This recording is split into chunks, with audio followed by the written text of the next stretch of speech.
Well, here we are, the Monday after Thanksgiving, and despite the advisory by the CDC to stay at home, millions of Americans still traveled for the holiday.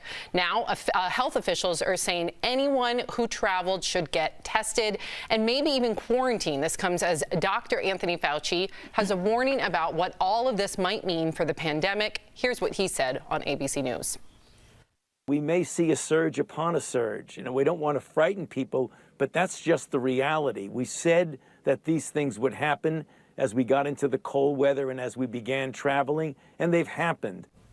So the question is, for those of us who followed the guidelines, are you mad at the people who did not? Go to dblvote.com to weigh in. We want to hear from you, DBL Nation. Lindsay, Dr. Birx just said that if you traveled during the holiday, to assume that you have COVID. What do you make of that?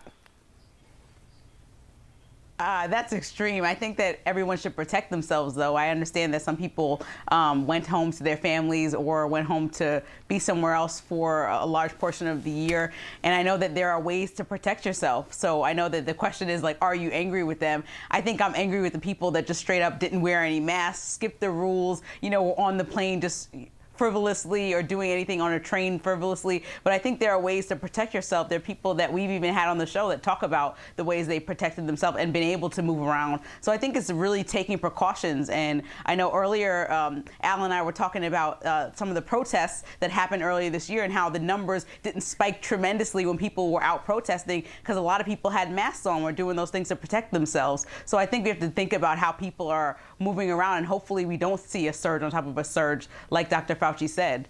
Well, I'll tell you, I channeled my inner Jeff Schroeder on this one, and I just honestly was like, this is what I can control. And what I could control was not traveling. This is my first Thanksgiving away from my kids. It was terrible, but this is part of what needs to go on, because if we need to skip this Thanksgiving to have 40 more of them, that's the decision I was willing to make. A lot of people, I think, Jeff, were just like, well, yeah, that's everybody else, but I'm super safe. My family's super safe. We're going to be fine. But if everybody thinks that, where are we at? Yeah, you got to take precautions. Like Lindsay said, it's all about precautions. I didn't go home to my family because, like I said, I have older parents. So I had two friends of mine come in from California who are in the business. We got COVID tested. We're all good. It's those precautions, right? You got to wear masks. I understand everyone not locking down for this.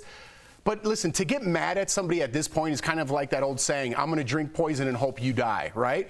You could only control what you could control. You be safe during the process, but the numbers, I mean, they're going to spike. People didn't listen. People traveled during the holidays, and I think, unfortunately, it's going to happen over Christmas as well. And it looks like 75% of you say, yes, you are angry. Looks they like put Sam us in needs danger. Glasses. Yeah, I do need glasses, Al. I'm over 40 now. I do. Well, wow. We got plenty of time during this COVID era to knock that out. Wow. I just want to say that a few of our viewers wrote in that they believe that these numbers are blown out of proportion. Listen, even if they are inflated, right, it's still a problem. We still need to exercise caution and make sure that we protect one another. I think at the end of the day, that's all that matters.